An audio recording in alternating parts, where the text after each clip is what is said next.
മക്കളെ 2024 all India അതേപോലെ state കൗൺസിലിങ്ങിന്റെ ഒരു ടെൻഡേറ്റീവ് ഷെഡ്യൂൾ വന്നിട്ടുണ്ട്. അപ്പൊ ആ ഷെഡ്യൂളിലെ ഡീറ്റെയിൽ ആണ് ഈ വീഡിയോയിൽ. അപ്പൊ ഇതിൽ ആദ്യം നോക്കുക, ഞാൻ ടൈറ്റിലിൽ മെൻഷൻ ചെയ്തിട്ടുണ്ട് നീറ്റ് UG 2024 കൗൺസിലിംഗ് ഷെഡ്യൂൾ. അപ്പൊ അതിൽ നോക്കിയാൽ അറിയാം, റൗണ്ട് 1 ഓൾ ഇന്ത്യ കോട്ടയിൽ സ്റ്റാർട്ട് ചെയ്യുന്നത് ഓഗസ്റ്റ് 14 തുടങ്ങി ഓഗസ്റ്റ് 23 വരെയാണ്. അപ്പൊ ഈ ഓഗസ്റ്റ് 14 തുടങ്ങി 23 വരെ കൗൺസിലിംഗ് പ്രൊസീജിയർ ആണ്. നിങ്ങൾക്ക് ജോയിൻ ചെയ്യാനുള്ള സമയം ഓഗസ്റ്റ് 29-നാണ്. അപ്പൊ 14 തുടങ്ങി 23 വരെ നിങ്ങളുടെ ഓപ്ഷൻ രജിസ്ട്രേഷനും അതുപോലെ തന്നെ സീറ്റിന്റെ ഡിക്ലറേഷനും ഒക്കെ ഉണ്ടാവും. നിങ്ങളുടെ അലോട്ട്മെന്റ് കിട്ടുന്നതും ആ സമയത്ത് തന്നെയാണ്. എന്നിട്ട് ജോയിനിങ് ഡേറ്റിന്റെ ലാസ്റ്റ് ഡേറ്റ് 29-ാം തീയതി വരെയാണ് നിങ്ങൾക്ക് ജോയിൻ ചെയ്യാൻ പറ്റുക. എന്നിട്ട് 29-ാം തീയതി വരെ ജോയിൻ ചെയ്തവരെ വെച്ചുകൊണ്ട് 30-31 തീയതികൾക്കുള്ളിൽ, അതായത് ഓഗസ്റ്റ് 30-31 തീയതികൾക്കുള്ളിൽ ഈ ജോയിൻ ചെയ്തവരുടെ ഡേറ്റ സ്റ്റേറ്റിന് ഷെയർ ചെയ്യും. ഇനി പാരലലി തന്നെ ഇവിടെ സ്റ്റേറ്റ് കൗൺസിലിംഗ് 21-ാം തീയതി തുടങ്ങും. ഓഗസ്റ്റ് 21 തുടങ്ങി ഓഗസ്റ്റ് 29 വരെ സ്റ്റേറ്റിന്റെ കൗൺസിലിംഗ് ആണ്. ജോയിൻ ചെയ്യേണ്ട ഡേറ്റ് സെപ്റ്റംബർ 5-ാം തീയതിയാണ്. ഈ സെപ്റ്റംബർ 5-ാം തീയതി ജോയിൻ ചെയ്ത് കഴിഞ്ഞാൽ 6-7 തീയതികൾ കൊണ്ട് സ്റ്റേറ്റ് സെൻട്രലിന് ഡേറ്റ ഷെയർ ചെയ്യും. അപ്പൊ ഈ രണ്ട് ഡേറ്റയിലും ഒരാൾക്ക് നിൽക്കാൻ പറ്റില്ല. സാധാരണ ഏതെങ്കിലും ഒന്നിലാണ് ജോയിൻ ചെയ്യാൻ പറ്റുക. അപ്പോൾ ഒന്നിൽ ജോയിൻ ചെയ്താൽ അടുത്തതിൽ നിങ്ങളെ പെർമിറ്റ് ചെയ്യൂ. അതായത് ഓൾ ഇന്ത്യയുടെ ഫസ്റ്റ് റൗണ്ടിൽ കിട്ടിയ കുട്ടിക്ക് കേരളയുടെ സെക്കൻഡിൽ വരാൻ പറ്റുമോ, അല്ലെങ്കിൽ കേരളയുടെ ഫസ്റ്റ് റൗണ്ടിൽ കിട്ടിയ കുട്ടിക്ക് സ്റ്റേറ്റിന്റെ ഓൾ ഇന്ത്യയുടെ സെക്കൻഡ് റൗണ്ടിൽ വരാൻ പറ്റുമോ എന്നുള്ള കാര്യങ്ങൾ ഒരു ഡീറ്റെയിൽ ഇൻഫർമേഷൻ വന്നാലേ നമുക്ക് മെൻഷൻ ചെയ്യാൻ പറ്റൂ. അതായത് നിങ്ങൾക്ക് സ്റ്റേറ്റിൽ ഫസ്റ്റ് ഒരു സീറ്റ് കിട്ടി, ഇപ്പോൾ ഉദാഹരണത്തിന് പാലക്കാട് മെഡിക്കൽ കോളേജിൽ കിട്ടി, അവിടുന്ന് നിങ്ങൾക്ക് ഓൾ ഇന്ത്യ കോട്ട വഴി നിങ്ങൾക്ക് എയിംസിലേക്കോ കോഴിക്കോടേക്കോ സെക്കൻഡ് റൗണ്ട് വെക്കാൻ പറ്റുമോ എന്നുള്ളതിന്റെ ഒരു നോട്ടിഫിക്കേഷൻ വരുന്ന മുറയ്ക്ക് ഞാനത് ഡീറ്റെയിൽ ഇടാം. ഇപ്പൊ നിങ്ങൾ ഇതിന്റെ ഡേറ്റ് ഷെഡ്യൂൾ മാത്രം നോക്കുക. ശ്രദ്ധിക്കേണ്ട കാര്യങ്ങൾ എന്താണ്, എപ്പോ വരെയാണ് കൗൺസിലിംഗ് നടക്കുക, അല്ലെങ്കിൽ എന്തൊക്കെയാണ് അതിന്റെ റൂൾസ് ആൻഡ് റെഗുലേഷൻ എന്നുള്ളത് വരുമ്പോൾ പിന്നാലെ അപ്ഡേറ്റ് ചെയ്യാം. അപ്പൊ ഈ ഡേറ്റ് മാത്രം ഓർത്ത് വയ്ക്കുക. ഓക്കെ, ഇനി റൗണ്ട് 2 സ്റ്റാർട്ട് ചെയ്യുക 5-ാം തീയതി തുടങ്ങും. സെപ്റ്റംബർ 5 തുടങ്ങി സെപ്റ്റംബർ 13 വരെയാണ് അതിന്റെ പ്രൊസീജിയേഴ്സ് നടക്കുക. അതായത് ഓപ്ഷൻ രജിസ്ട്രേഷൻ അങ്ങനെയുള്ള സാധനങ്ങളൊക്കെ നടക്കും.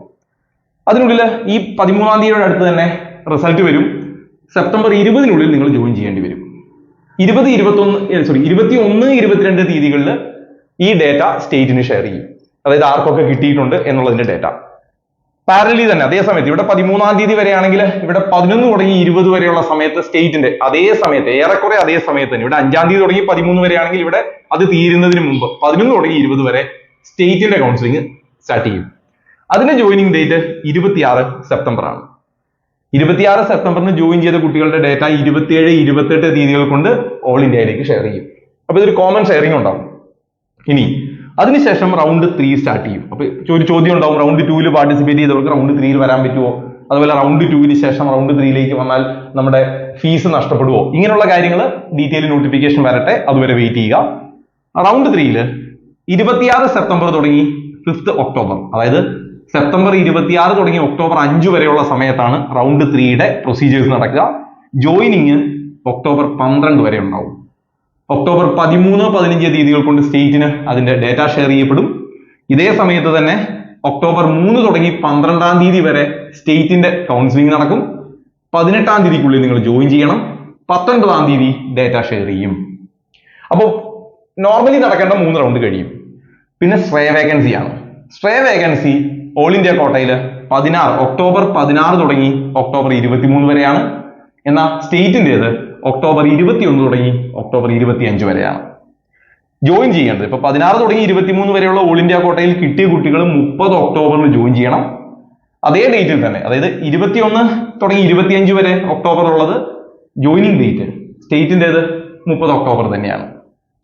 ഇനി ക്ലാസ് ഒക്ടോബർ ഫസ്റ്റ് വീക്കോടുകൂടി സ്റ്റാർട്ട് ചെയ്യുമെന്നാണ് പറഞ്ഞിരിക്കുന്നത്. അതായത് ആദ്യ റൗണ്ടുകൾ കഴിയുമ്പോൾ തന്നെ ജസ്റ്റ് ഒരു ഇൻട്രൊഡക്ഷൻ ക്ലാസ്സുകളും ഒക്കെ ആയിട്ട് നടക്കും. ഇനി ഇതിന്റെ ഡേറ്റിലൊക്കെ ചെറിയ ചെറിയ വേരിയേഷൻ അങ്ങോട്ടും ഇങ്ങോട്ടും വരാം. ഈ സെക്കൻഡ് റൗണ്ട് തേർഡ് റൗണ്ട് ഒക്കെ വരുമ്പോൾ ചിലപ്പോൾ അങ്ങോട്ടും ഇങ്ങോട്ടും ഒക്കെ ഡേറ്റ് മാറിക്കൂടായില്ല. അപ്പൊ എനിവേ ഇപ്പൊ പബ്ലിഷ് ചെയ്തിരിക്കുന്നത്, അതായത് MCCയുടെ സൈറ്റിൽ ഇപ്പൊ പബ്ലിഷ് ചെയ്തിരിക്കുന്ന ആ ഒരു ഡേറ്റ് ഷെഡ്യൂളിന്റെ ഡീറ്റെയിൽ ആണ് ഞാൻ പറഞ്ഞിരിക്കുന്നത്. അപ്പൊ ഞാൻ ഒരിക്കൽ കൂടി ഓർമ്മിപ്പിക്കുന്നു, ഇതിൽ പറഞ്ഞിരിക്കുന്ന ഡേറ്റുകളും ഇതിൽ പറഞ്ഞിരിക്കുന്ന കാര്യങ്ങളും മാറാം. ടെൻഡേറ്റീവ് ഡേറ്റ് മാത്രമാണ്, ചെറിയ ചെറിയ വേരിയേഷൻ വരാം. അതേപോലെ ഡീറ്റെയിൽ, അതായത് ഫസ്റ്റ് റൗണ്ടിൽ കിട്ടിയ കുട്ടി സെക്കൻഡ് റൗണ്ടിൽ പാർട്ടിസിപ്പേറ്റ് ചെയ്യാൻ പറ്റുമോ, കേരളയിൽ കിട്ടിയ കുട്ടി ഓൾ ഇന്ത്യയിലേക്ക് മാറാൻ പറ്റുമോ, ഇതിന്റെ ഒക്കെ അപ്ഡേറ്റ് വരട്ടെ. അതുവരെ നമ്മൾ വെയിറ്റ് ചെയ്യുക. അപ്ഡേറ്റ് ചെയ്യുന്ന മുറയ്ക്ക് ഞാൻ അതിന്റെ ഡീറ്റെയിൽ കമ്മ്യൂണിറ്റിയിലും ചാനലിലുമായിട്ട് പബ്ലിഷ് ചെയ്യാം. എൻട്രൻസ് സംബന്ധമായ വാർത്തകളും അപ്ഡേഷനുകളും ഏറ്റവും വേഗം ആധികാരികമായി അറിയാൻ സബ്സ്ക്രൈബ് ചെയ്യുക, ബെല്ലൈക്കൺ അമർത്തുക. ഈ വീഡിയോ മറ്റു സുഹൃത്തുക്കളിലേക്കും ഷെയർ ചെയ്ത് നൽകുക.